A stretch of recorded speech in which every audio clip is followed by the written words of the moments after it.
And here we go. We are at the 1873 studio in Brown Harris Stevens, 445 Park Avenue, the main office. I am joined here with my brother, my business partner, my co-owner, Brendan Bonfils. Thank you. And today we're going to be talking about a number of subjects. Specifically, we started the Bonfils Team about 2.5 months ago. We also co-purchased a home this summer, which has been an absolutely incredible experience. So we're going to delve into that. We're going to talk about the New York City real estate market. We're going to talk about maybe some fun stories and keep it from there. Brandon, nice to be here with you. Really exciting to be here with my brother, with you, Cam. I couldn't have imagined this, a few years ago. I've been in the industry now for about six and a half years. We're closing in this year. I started in June of 2018. I actually got my license in college. So anyway, it's really exciting to now be here 6.5 years later, and working alongside my brother, my younger brother. That is, have to point that out. So yes, that people are aware. Yes, like a lot of things in my life, it's always been a piggyback of something that you've done. So in terms of soccer, in terms of running, in terms of a lot of my habits, I got from you as my big brother. So thank you. And here we are in the biggest game in the biggest city in the world, real estate in New York City. I know, the real estate capital of the world, and it's also the city that we grew up in. So we have a lot of advantages in the fact that we know this city inside and out, multiple boroughs, not just Manhattan. We grew up in Brooklyn, and we have friends that live in Queens. We have friends that live in the Bronx, even Staten Island. So while most of our business is Manhattan and Brooklyn, I think it's so important to talk about all the different neighborhoods when you're speaking with clients, sellers, renters, buyers, all of the above. And I know that for you, you've worked in Brooklyn last year as a real estate specialist. Yeah. So in terms of my experience to date, I got my license in college at Stony Brook University in Long Island. What happened was during COVID, that was in my junior semester, I played Division I soccer 4 years. I got a full tuition scholarship, which was incredible. And my junior year was the heart of COVID, 2020. So from your advice, you recommended I get my license. At that time, it was online, so it wasn't really too much of a hassle. I just, watched a couple courses online. I took the state exam, and I studied hard, of course. It's not easy, but I got my license, and I started working with a agent out in Long Island, Lisa Albanowski. It was all right. The problem I had working out was actually with a different agency. The problem I had working with Lisa out there was that a lot of her clientele was on the older end, so she was a senior real estate specialist. So it was a lot of downsizing. It was a lot of estates. And I was at the beginning of my life. I wasn't at a point in time where I was able to assist with that. A lot of the clients that I was working with, I just had a really hard time connecting with, So that summer, I joined your team at Brown Harris Stevens. It was a great summer. That was when the Upper West Side office was still up and running, 408 Columbus.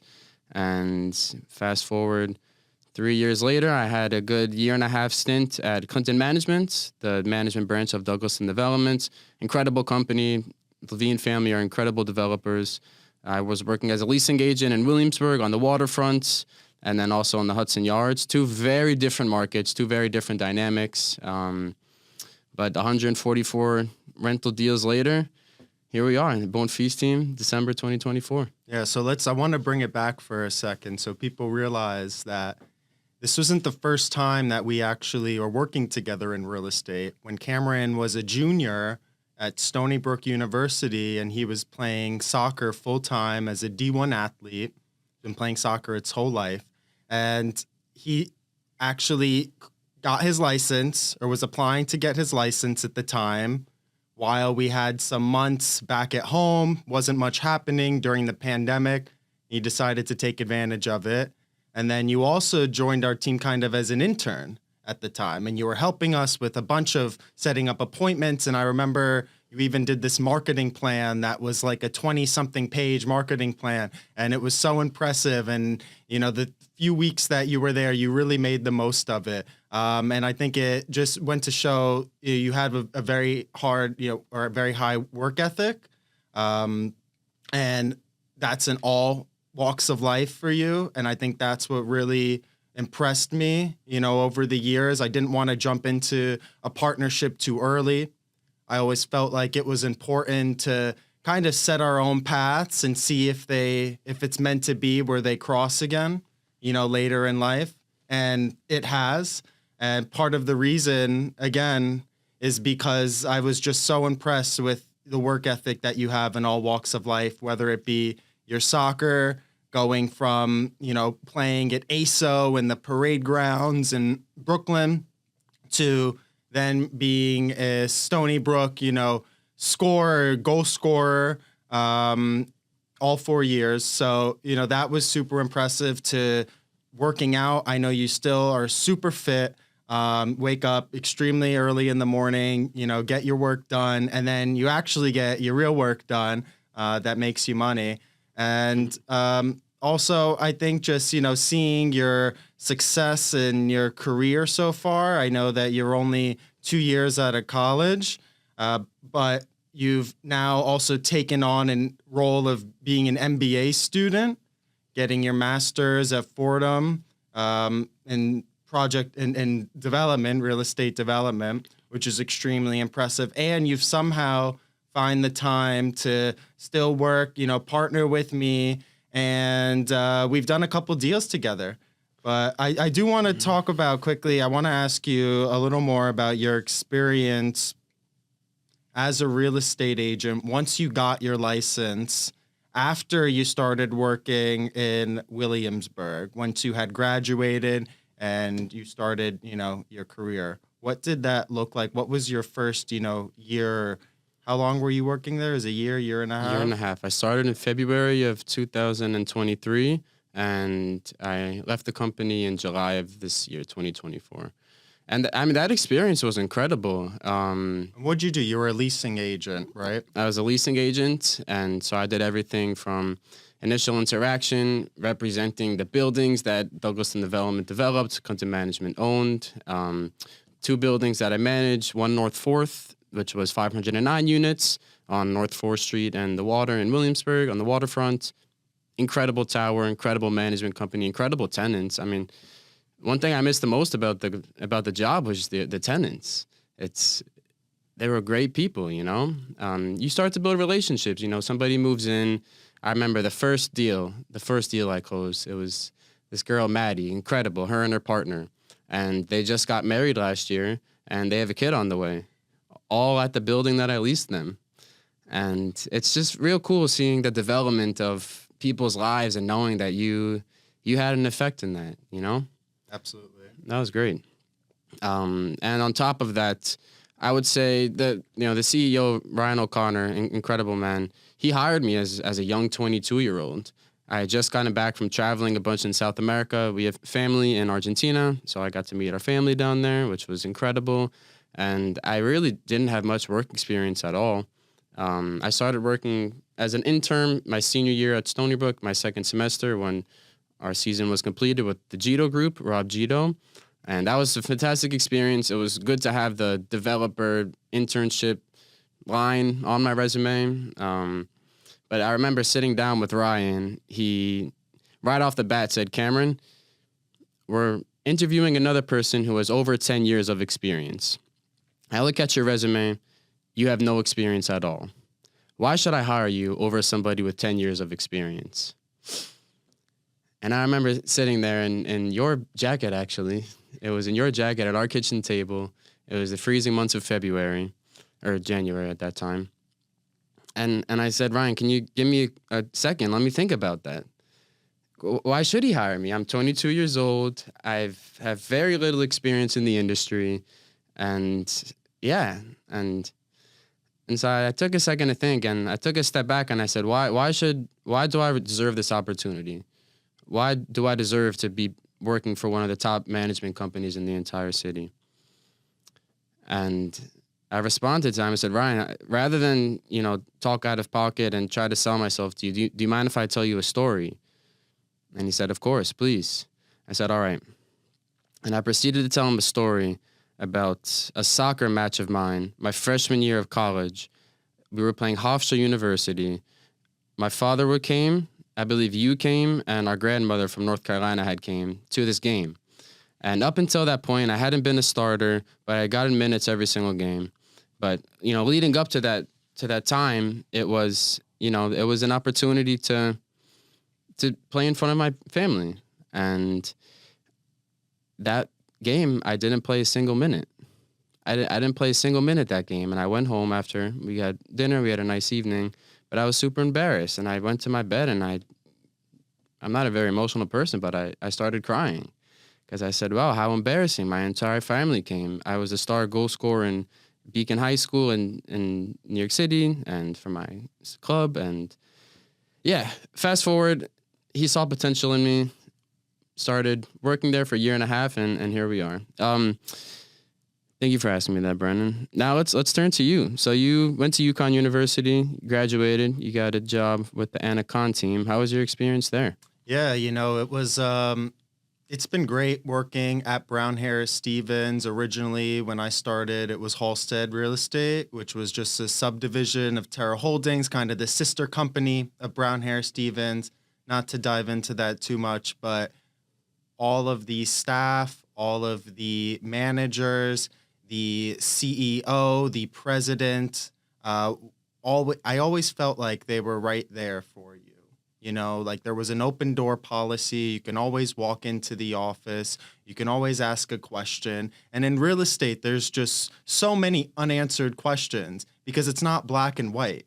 We're dealing with properties in an extremely complex and over-regulated environment. And then we're also dealing with clients who have so much going on in their lives that they are not sure exactly what they want either. So they're looking for answers. They're looking for guidance. And we don't always have the answers either. I only have 6.5 years of experience. And while I recognize I've done a lot of, thankfully, I've been able to have the opportunity to do a lot of transactions during that time, I can tell you that I certainly don't know everything. And I meet brokers that have 20, 30 plus years of experience. And one of the things that they say that they love about this industry is that they learn something new every day. And there's always something to learn. And you can keep your brain active, and you're always dealing with different clients. And it's almost like, in my mind, kind of like a game, because you want to figure out what's the best way to strategize so that everyone wins, so that the client gets what they want, so that you maintain, a good representation of yourself and of the company. Of course, you want to get paid, but, the bigger goal is to, keep that relationship for the long term and to help them realize that, you want to be the go-to. And the only way to do that is to really, I think, ask questions and get around and talk to other agents. Awesome. And, kudos to you, 6 years in the business, tons of success. One thing I noticed very early on working for BHS this time around, rather than when I interned in college, was the amount of praise that other agents gave you when you weren't around. So I was a new face in the office. They would say, hey, you look familiar. I would say, I look familiar. I'm Cameron. I'm not Brandon. Oh, ha, ha, ha. I'm Brandon's brother. I'm Brandon's younger brother. We just formed a team, the Bonfils Team. And pretty much everybody would say just incredible things about you. How knowledgeable you are, how personable you are, how great you are with clients. They've done deals with you in the past, how professional you are. And I think after maybe 4 of those, I realized, yeah, this was definitely the right decision. We're set for success. And I'm just real happy that we started this together. Thank you. That means a lot. I don't know even what to say. I feel like I'm blushing. It goes a long way to have other people say positive things about you behind your back. I think that you have to treat people the right way in order to get that type of response, whether it be on a deal or even just passing them down the hallway, whether that be in the office or down the street. But more than anything, I do want to thank all of those agents because they've also been my backbone and support and keeping this going because it is very risky to, be only 27 and 24 years old and to be starting your own company or essentially starting your own, business at Brown Hair Stevens as a real estate team. Yeah. And, but I wouldn't want to do it with anyone else, truthfully. Because as many, positive remarks you may have heard about me, I have seen it firsthand. And since you've started in the last 2 months, I've also seen it myself. One of the skill sets that I think that you bring to the table that is really amazing is how much you've traveled, and then also the, multiple languages that you speak, the culture that you bring. So, I'd be curious to hear, was that something you, on your own volition, you decided? Like, I think it was around during the pandemic, or, you did a lot of trips and kind of taught yourself Spanish and portion of Portuguese on your own. Yeah. So I picked up Spanish throughout school and mostly through my travels in Argentina and Chile. And I never knew how fast that would become an asset. It's been a very short time, but we're doing business with Cecilia Serrano, a fantastic agent at Brown Hair Stevens. She has international clientele, and we're acting as international consultants in Patagonia, southern Argentina, in San Martín de los Andes, which is an absolutely incredible little village on the foothills of the Andes Mountains. Beautiful property. And then we're doing international consulting work in Bucaramanga, Colombia, which is Cecilia's hometown. Beautiful property as well, super sustainable, nature, gardens, the whole entire everything there. So, being able to speak Spanish, being on these calls with international businessmen who are oligarchs in these lands where they have so much land and they are the people you want to know as a 24-year-old. It's speaking Spanish and also conversational Portuguese, which I picked up in Brazil. That opened that door, and having you alongside me to guide and to, we're a team now. So everything that we do together. Right. It's almost like real estate is also its own language, isn't that right? Yeah, exactly. I'm learning fast that it's a language that if you're not in the game, you don't necessarily understand, and people tend to tune out when you don't make it very clear.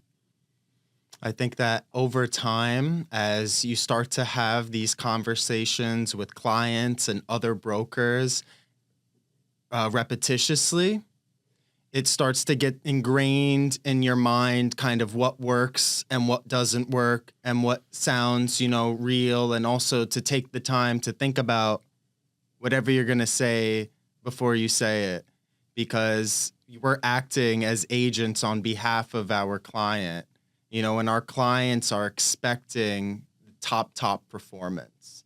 So everything you do from the minute you reach out to a broker to set up an appointment for a listing, to actually showing up with your client, and the way you and your client acts can make a big difference to how a deal might work out.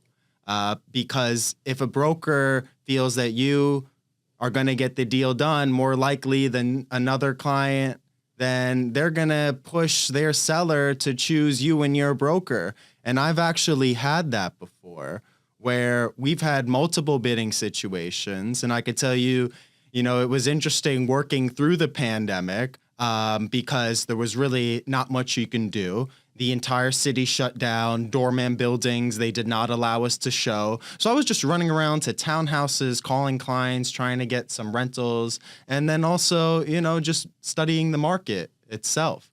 After a year or so, once the city started opening up and there were vaccines much more available, and people wore masks everywhere, it made it a lot easier to actually get into appointments. But there was all of this, pent up demand because there was essentially 6 months where you couldn't go and see inventory. So there were 6 months of no, buying or selling happening, virtually, nothing. So then in the next 12 to 18 months, you essentially had all of this pent up demand and also extremely, low rates. Let's not forget they were like 2.5%, 3% at the time. I remember clients getting rates at below 3% and thinking, Yeah. wow, that's incredible. Yep. And you're seeing how fast that turned around. Yeah. 2 short years later. But at the time, I just remember how many bidding situations would happen. And it just makes such a difference to have a relationship with the agent on the other side. And I think adding on to that, we're born and raised in Brooklyn. Our mother was in Park Slope. Our father was in Sunset Park. So having relationships with clients, but also having firsthand relationship with New York City itself. I went to high school, actually in 2 different buildings, one on 61st and 11th Avenue, the other on 44th and 10th Avenue in Hell's Kitchen. Every single day I was taking the train to Times Square or Columbus Circle. For you went to high school in Midwood, Brooklyn, and you were always taking the bus, always taking the train. You ran track in high school, incredibly, successful athlete. So I think being born and raised in New York City, knowing these streets, we feel comfortable here. And that, that offers value because we know firsthand that Little Italy's on the corner, and that's the best pizza spot in New York City, in my opinion. And then you have an incredible dim sum place where you used to live in the East Village out of college.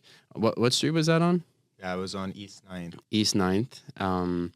And just having a relationship with New York City itself. And in my opinion, it's the greatest city in the world, and we're doing real estate in the greatest city in the world. For me, this professional soccer player was always my dream.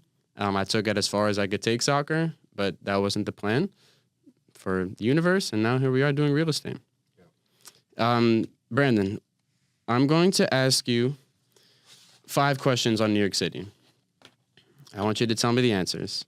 5 questions, okay. All right? We're going to switch it up a bit. Here we go. What's your favorite neighborhood in New York City and why? That's a great question. I feel like it depends on the day, but most days my answer is the Upper West Side. And I think that has to do with the fact that, we're sandwiched between 2 parks, Riverside Park and Central Park. I happen to love pre-war architecture, and there's a ton of pre-war architecture on the Upper West Side. And I think the last reason is that it reminds me of the neighborhood we grew up in Park Slope. Yeah. The buildings are just a little bigger. Yeah, there's lots of similarities. Yeah. For sure. All right, favorite restaurant in New York City? My favorite restaurant in New York City, I have to tell you that, let's see. I think that my favorite restaurant in New York City actually overlooks Columbus Circle and the park. It's called Robert, and it's an American cuisine, high-end cuisine, American cuisine restaurant. And I just go there for the view. I think it's a perfect place to bring a client. Food is good too, but when you're sitting on, the 20th floor, overlooking Columbus Circle and Central Park, anything tastes good. Yep, 100% agree. All right, your favorite pizza spot in New York City? Well, pizza, that is extremely important to me because I have to tell you, I live off pizza. Okay. It's kind of wild when you walk down the West Village and you see these lines down the block for pizza. Yep. I think it's actually pretty easy to find places, that are much more low-key. There's actually a really nice Neapolitan pizza restaurant in Harlem. There's also one in Brooklyn. It's called Soto Casa. It's incredible pizza. Soto Casa. Okay. Now, if you're looking for more of a classic American New York slice, I would say you got to go to Two Boots. Mm-hmm. I know for you like the Little Italy. Love it. I think Two Boots is the way to go. Okay. Yeah. Okay. I think this question, for me, the answer is pretty obvious, but what's the best borough in New York City? The best borough in New York City. I think it's got to be Brooklyn. Brooklyn has to be. Yeah. Has to be Brooklyn. I mean, Prospect Park. You have Brownstone Brooklyn. And I think if more than anything, it's really just like the culture and the people that they produce. And if you ever go to a party in Brooklyn, or if you ever just, talk to people who grew up in Brooklyn or even live there now, there's so much variety. So you'll meet people from all walks of life. When I went to Midwood High School, there were 4,000 kids. I mean, you don't really see that in too many other cities where you have 1,000 kids in your graduating class and have your cap and gown on and you are looking right and you're looking left and you don't even know the person standing next to you. Yeah.